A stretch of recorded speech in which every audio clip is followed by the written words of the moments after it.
Assalamualaikum warahmatullahi wabarakatuh. Kami dari kelompok 5 ingin menyampaikan materi mengenai peran guru dalam pengelolaan kelas efektif. Sebelumnya perkenalkan, kelompok 5 beranggotakan saya Ragil Kurniawan NIM 14014181862. Kemudian rekan saya Dina Sri Puspitasari NIM 172. Kemudian rekan saya yang kedua Nailil Muna Asyalika NIM 175. Kemudian yang terakhir rekan saya Nadia Putri Alfat NIM 178. Peta konsep. Terdapat 5 poin pada peta konsep, yaitu pengertian pengelolaan kelas, fungsi pengelolaan kelas, peran guru dalam pengelolaan kelas, permasalahan yang terjadi dalam pengelolaan kelas, kemudian cara penyelesaian masalah dalam pengelolaan kelas. Pengertian pengelolaan kelas. Menurut Pak D. Pidarta, pengelolaan kelas ditinjau dari pengertian lama dan pengertian baru. Pengertian lama. Pengelolaan kelas adalah mempertahankan ketertiban kelas. Yang kedua, pengertian baru. Pengelolaan kelas adalah proses seleksi dan menggunakan alat-alat yang tepat terhadap problem dan situasi pengelolaan kelas. Untuk fungsi pengelolaan kelas, terdapat 4 poin dalam fungsi pengelolaan kelas, yaitu pertama, merencanakan. Merencanakan adalah membuat suatu target-target yang akan dicapai atau diraih di masa depan. Dalam organisasi, merencanakan adalah suatu proses memikirkan dan menetapkan secara matang arah, tujuan, dan tindakan sekaligus mengkaji berbagai sumber daya dan metode yang tepat. Yang kedua, mengorganisasikan. Mengorganisasikan berarti 1. Menentukan sumber daya dan kegiatan yang dibutuhkan untuk mencapai tujuan organisasi. Yang kedua, merancang dan mengembangkan kelompok kerja yang berisi orang yang mampu membawa organisasi pada suatu tujuan tertentu. Yang ketiga, menugaskan seseorang atau kelompok orang dalam suatu tanggung jawab, tugas, dan fungsi tertentu. Yang keempat, mendelegasikan wewenang kepada individu yang berhubungan dengan keleluasaan melaksanakan tugas. Dengan rincian tersebut, guru dapat membuat suatu struktur formal yang dapat dengan mudah dipahami peserta didik dan menggambarkan suatu posisi dan fungsi seseorang di dalam pekerjaannya. Yang ketiga, memimpin.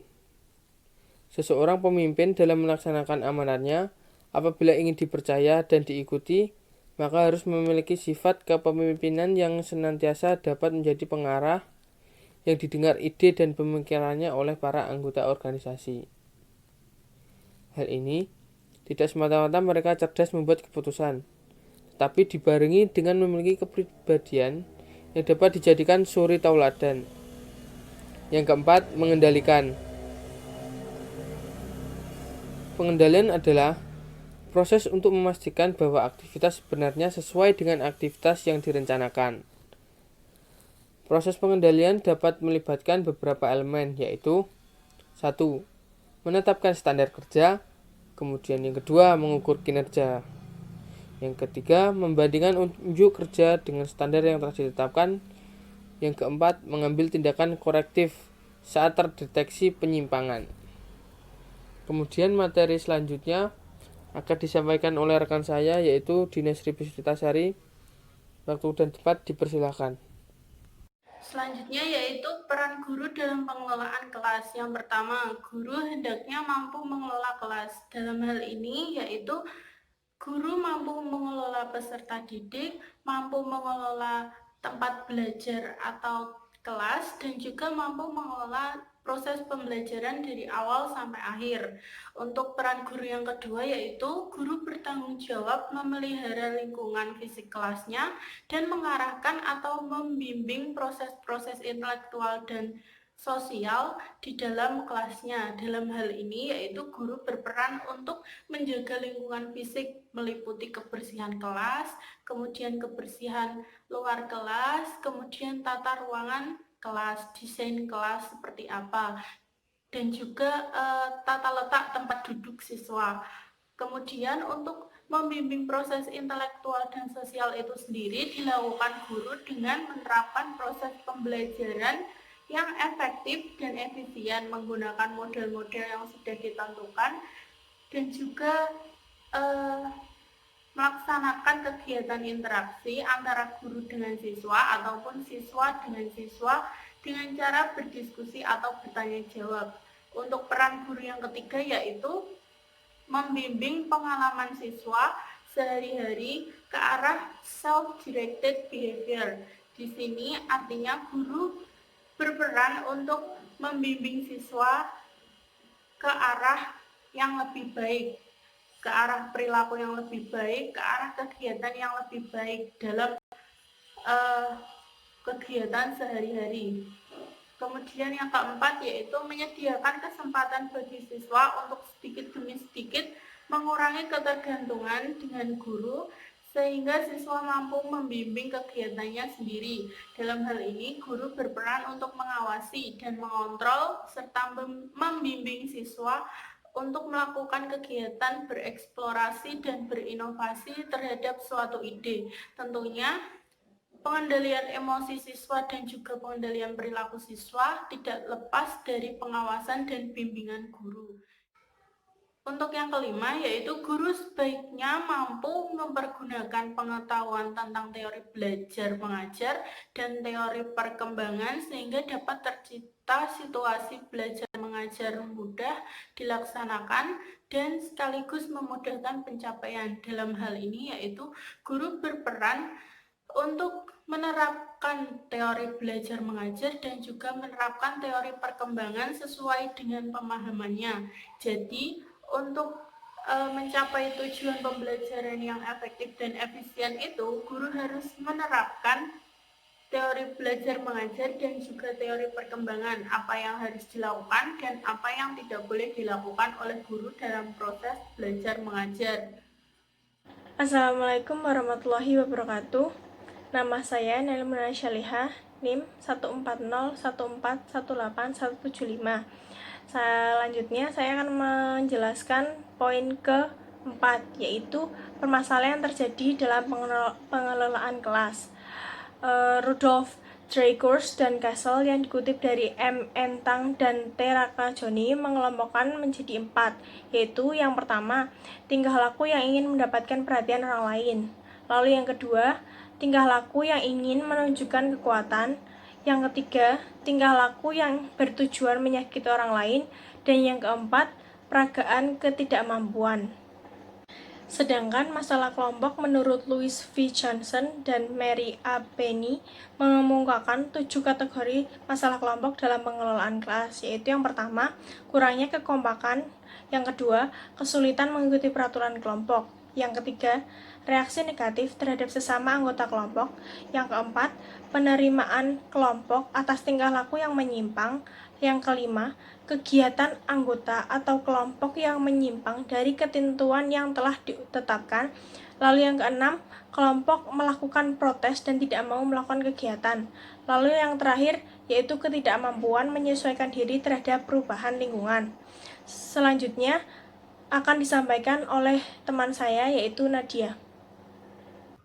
Saya Nadia Putri Alfa, tim 14014181178 akan menjelaskan poin terakhir, yaitu mengenai cara menyelesaikan masalah dalam mengelola kelas. Yang pertama itu dengan menggunakan pendekatan kekuasaan dan ancaman, yaitu suatu proses untuk mengontrol tingkah laku peserta didik. Yang kedua ada pendekatan kebebasan, yaitu pendekatan ini digunakan untuk memberikan siswa kebebasan untuk melakukan sesuatu dimanapun dan kapanpun. Kemudian yang ketiga ada pendekatan resep, yaitu pendekatan yang menggunakan daftar rancangan yang dapat menggambarkan apa saja yang harus dan dikerjakan dan apa saja yang tidak boleh dilakukan. Kemudian yang keempat ada pendekatan perubahan tingkah laku, yaitu suatu proses untuk mengubah tingkah laku peserta didik. Jadi yang tadi pendekatan kekuasaan dan ancaman itu untuk mengontrol tingkah laku, sedangkan yang pendekatan perubahan tingkah laku itu untuk mengubah tingkah laku. Kemudian yang kelima ada pendekatan pengajaran, yaitu dalam suatu perencanaan dan pelaksanaan akan mencegah munculnya suatu masalah dan memecahkan masalah itu bila tidak bisa dicegah. Jadi kalau nggak bisa dicegah, ya kita akan mencari solusinya dengan pendekatan pengajaran. Kemudian yang keenam, pendekatan suasana emosi dan hubungan sosial, yaitu berdasarkan suasana perasaan dan suasana sosial di dalam kelas sebagai sekelompok individu cenderung pada psikologi klinis dan konseling. Kemudian yang ketujuh ada pendekatan proses kelompok, yaitu suatu proses untuk menciptakan kelas sebagai sistem sosial di mana proses kelompok merupakan yang utama. Kemudian yang terakhir ada pendekatan eklektis atau pluralistik, yaitu pendekatan ini menekankan pada kreativitas, potensialitas, inisiatif dari wali atau guru kelas dalam memilih pendekatan yang tepat sesuai dengan kondisi yang ada di dalam kelas tersebut. Sekian presentasi dari kelompok 5, kurang lebihnya mohon maaf. Wassalamualaikum warahmatullahi wabarakatuh.